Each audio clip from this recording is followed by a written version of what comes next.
നമസ്കാരം. 2024 ലോക്സഭാ തെരഞ്ഞെടുപ്പ് ഫലം പുറത്തു വന്നതിന് ശേഷം ഇന്ത്യൻ രാഷ്ട്രീയത്തിൽ സജീവമായിട്ട് ചർച്ച ചെയ്യപ്പെട്ട ഒരു വിഷയമാണ് രാഹുൽ ഗാന്ധി ഉന്നയിച്ച വോട്ട് ചോരി അഥവാ വോട്ട് മോഷണമെന്ന ആരോപണം.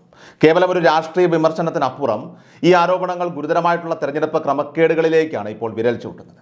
ഈ വിഷയത്തെ തള്ളിക്കളഞ്ഞവരെയും പരിഹസിച്ചവരെയും അമ്പരപ്പിച്ചുകൊണ്ട് തെരഞ്ഞെടുപ്പ് കമ്മീഷനെ പ്രതിക്കൂട്ടിലാക്കുന്ന സുപ്രീം കോടതിയുടെ ഒരു വിധി ഇപ്പോൾ പുറത്തു വന്നിരിക്കുന്നു. ഒരുപക്ഷെ ഇത് ഇന്ത്യയുടെ തെരഞ്ഞെടുപ്പ് ചരിത്രത്തിൽ തന്നെ പുതിയൊരു അധ്യായത്തിന് തുടക്കമിടാൻ സാധ്യതയുണ്ട്.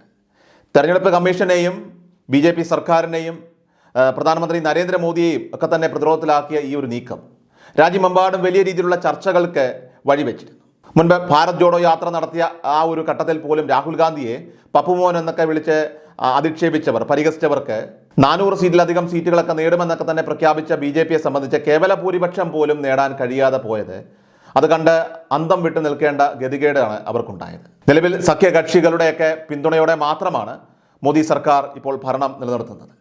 ഈ സാഹചര്യത്തിലാണ് വോട്ട് ചോരി എന്ന ആറ്റം ബോംബ് പോലെ ഒരു ശക്തമായ ആരോപണവുമായിട്ട് രാഹുൽ ഗാന്ധി രംഗപ്രവേശനം ചെയ്തിരിക്കുന്നത്. വോട്ട് ചോരി എന്താണ് രാഹുൽ ഗാന്ധി അതിലൂടെ ഉന്നയിച്ച ആരോപണങ്ങൾ? രാഹുൽ ഗാന്ധി വോട്ട് മോഷണമെന്ന് വിശേഷിപ്പിച്ചത് കേവലം കള്ളവോട്ടിനെ മാത്രമായിരുന്നില്ല. അതിനുമപ്പുറം വ്യവസ്ഥാപിതമായതും അതോടൊപ്പം തന്നെ സംഘടിതവുമായിട്ടുള്ള ചില തട്ടിപ്പുകൾ തെരഞ്ഞെടുപ്പ് പ്രക്രിയയിൽ നടക്കുന്നുണ്ടെന്നാണ് അദ്ദേഹം ആ കണക്കുകൾ നിരത്തി സമർത്ഥിച്ചത്. ഉദാഹരണത്തിന്, ഒരേ വിലാസത്തിൽ 100 കണക്കിന് വോട്ടർമാർ തൃശ്ശൂരിലെ സുരേഷ് ഗോപിയുടെ ഡ്രൈവർക്കും സഹോദരനും 2 അതിലധികമോ സ്ഥലങ്ങളിൽ വോട്ടവകാശം ഉണ്ടായിരുന്നതായിട്ട് ആരോപണങ്ങൾ ഉയർന്നു വന്നിരുന്നു. അതുപോലെ തന്നെ ഒരു വീട്ടിൽ 100ഉം 200ഉം 400ഉം വരെ വോട്ടർമാരെ തിരികെ കയറ്റിയതായിട്ടും രേഖകളുണ്ട്. ഇനി മറ്റ് സംസ്ഥാനങ്ങളിൽ നിന്നുള്ള വോട്ടർമാർ ചില മണ്ഡലങ്ങളിൽ മറ്റ് സംസ്ഥാനങ്ങളിൽ നിന്നുള്ള BJP പ്രവർത്തകർ വന്ന് വോട്ട് ചെയ്തതായിട്ടും അദ്ദേഹം ചൂണ്ടിക്കാട്ടി. ആലത്തൂർ, തൃശ്ശൂർ മണ്ഡലങ്ങളിലൊക്കെ കണ്ണൂരിൽ നിന്നുള്ളവരൊക്കെ തന്നെ വോട്ട് ചെയ്തതായിട്ടും ആരോപിക്കപ്പെട്ടു. അപ്പോൾ ഈ ആരോപണങ്ങളെ പ്രതിരോധത്തിലാക്കാൻ BJP ശ്രമിച്ചത് വയനാട്ടിലെ ഒരു മണ്ഡലത്തിൽ മൈമൂന എന്ന സ്ത്രീയുടെ പേരിൽ വ്യാജ വോട്ടുകൾ ചേർത്തു എന്ന പ്രചരണം നടത്തിക്കൊണ്ടായിരുന്നു. എന്നാൽ കേരളത്തിലെ മാധ്യമങ്ങൾ, പൊതുസമൂഹവും ആ വാദത്തെ തെളിവ് സഹിതം പൊളിച്ചെടുക്കി. രാഹുൽ ഗാന്ധി ഉന്നയിച്ച ആരോപണങ്ങൾക്ക് മറുപടി പറയാൻ തെരഞ്ഞെടുപ്പ് കമ്മീഷനോ BJP നേതാക്കളോ തയ്യാറായില്ല. ഇതിന് വ്യക്തമായ തെളിവുകൾ ആവശ്യപ്പെട്ടപ്പോൾ ഡിജിറ്റൽ രേഖകൾക്ക് പകരം ടൺ കണക്കിന് കടലാസ് രേഖകളാണ് കമ്മീഷൻ നൽകിയത്. സമയബന്ധിതമായിട്ട് ഈ രേഖകൾ പരിശോധിച്ച് നിയമ നടപടി സ്വീകരിക്കുന്നത് തടസ്സപ്പെടുത്താനുള്ള ബോധപൂർവമായിട്ടുള്ള ശ്രമമായിട്ട് ഇത് വിലയിരുത്തപ്പെട്ടു. എന്നാൽ ഹരിയാനയിലെ പഞ്ചായത്ത് തെരഞ്ഞെടുപ്പ് കേസുമായി ബന്ധപ്പെട്ട് സുപ്രീം കോടതിയുടെ നിർണായകമായ ഒരു വിധിയാണ് ഇപ്പോൾ എടുത്ത് പരിശോധിക്കേണ്ടതായിട്ടുള്ളത്. അതാണ് ഏറെ ചർച്ചയായി മാറിയിരിക്കുന്നത്. ഹരിയാനയിലെ ഒരു ചെറിയ പഞ്ചായത്ത് തെരഞ്ഞെടുപ്പുമായി ബന്ധപ്പെട്ട് സുപ്രീം കോടതി നടത്തിയ ഇടപെടൽ രാഹുൽ ഗാന്ധിയുടെ വാദങ്ങൾക്ക് വലിയ ബലം നൽകുന്നു. ഹരിയാനയിലെ കുവാനലുഗു ഗ്രാമത്തിലെ പഞ്ചായത്ത് പ്രസിഡന്റ് തെരഞ്ഞെടുപ്പിൽ പരാജയപ്പെട്ട മോഹിത് കുമാർ എന്ന സ്ഥാനാർത്ഥിയാണ് സുപ്രീം കോടതിയെ സമീപിച്ചത്. തെരഞ്ഞെടുപ്പ് ക്രമക്കേടുകൾ ചൂണ്ടിക്കാട്ടി ആദ്യം കീഴ്ക്കോടതികളെയും പിന്നീട് ഹൈക്കോടതിയെയും സമീപിച്ചെങ്കിലും അതിൽ ഫലമുണ്ടായില്ല. ഒടുവിൽ നീതി തേടി അദ്ദേഹം സുപ്രീം കോടതിയിൽ ഹർജി നൽകി. ജൂലൈ 31-ന് ഹർജി പരിഗണിച്ച കോടതി തെരഞ്ഞെടുപ്പ് ഫലങ്ങളിൽ സംശയം ജനിപ്പിക്കുന്ന വിവരങ്ങൾ ശ്രദ്ധയിൽപ്പെട്ടതായിട്ട് നിരീക്ഷിച്ചു. തുടർന്ന് തർക്കത്തിലുള്ള ബൂത്തിലെ മാത്രമല്ല മുഴുവൻ ബൂത്തുകളിലെയും ഇലക്ട്രോണിക് വോട്ടിംഗ് മെഷീനുകൾ നേരിട്ട് ഹാജരാക്കാനായിട്ട് കോടതി തെരഞ്ഞെടുപ്പ് കമ്മീഷനോട് നിർദ്ദേശിച്ചു. അങ്ങനെ കോടതിയുടെ നിർദ്ദേശപ്രകാരം തുടർന്ന് തർക്കത്തിലുള്ള ബൂത്തിലെ മാത്രമല്ല മുഴുവൻ ബൂത്തുകളിലെയും ഇലക്ട്രോണിക് വോട്ടിംഗ് മെഷീനുകൾ നേരിട്ട് ഹാജരാക്കാനായിട്ട് കോടതി തെരഞ്ഞെടുപ്പ് കമ്മീഷനോട് നിർദ്ദേശിച്ചു.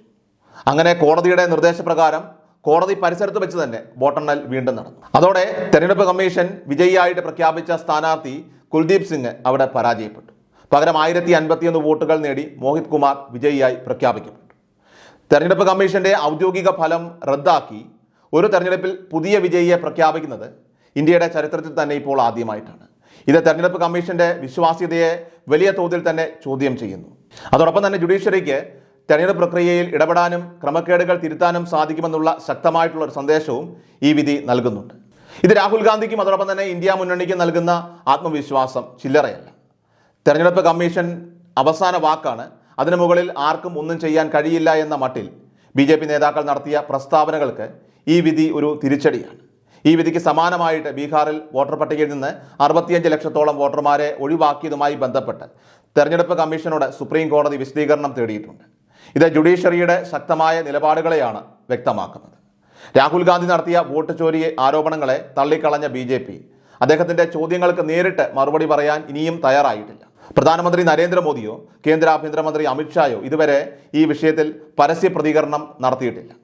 ഈ മൗനം ആരോപണങ്ങൾക്ക് പിന്നിൽ ശക്തമായ വസ്തുതകളുണ്ട് എന്നത് പൊതുസമൂഹത്തെ ചിന്തിപ്പിക്കാനായിട്ട് പ്രേരിപ്പിക്കുന്ന ഒന്ന് തന്നെയാണ്. സുപ്രീം കോടതി ആകട്ടെ ഈ വിഷയത്തിൽ ഇടപെടാൻ തയ്യാറായാൽ തൃശൂർ ഉൾപ്പെടെ BJPക്ക് വിജയിക്കാൻ കഴിഞ്ഞ മണ്ഡലങ്ങളിലെ ഫലങ്ങൾ പോലും ഒരുപക്ഷെ ചോദ്യം ചെയ്യപ്പെടാനായിട്ടുള്ള സാധ്യതകൾ വളരെ കൂടുതലാണ്. ഹരിയാനയിലെ പഞ്ചായത്ത് തെരഞ്ഞെടുപ്പ് കേസ് ഒരു ചെറിയ ഉദാഹരണം മാത്രമാണ്. രാജ്യവ്യാപകമായി തന്നെ ഇത്തരം ക്രമക്കേടുകൾ നടന്നിട്ടുണ്ടെങ്കിൽ അത് ഇന്ത്യൻ ജനാധിപത്യത്തെ തന്നെ മാറ്റിമറിക്കുന്ന വലിയൊരു വഴിത്തിരിവായി മാറുകയും ചെയ്യും. രാഹുൽ ഗാന്ധി ഏതായാലും പൊട്ടിച്ച ഈ ആറ്റം ബോംബ് വെറും പൊള്ളയാണെന്ന് കരുതിയവർക്ക് ഇത് വലിയൊരു ഞെട്ടലാകാൻ തന്നെയാണ് സാധ്യത.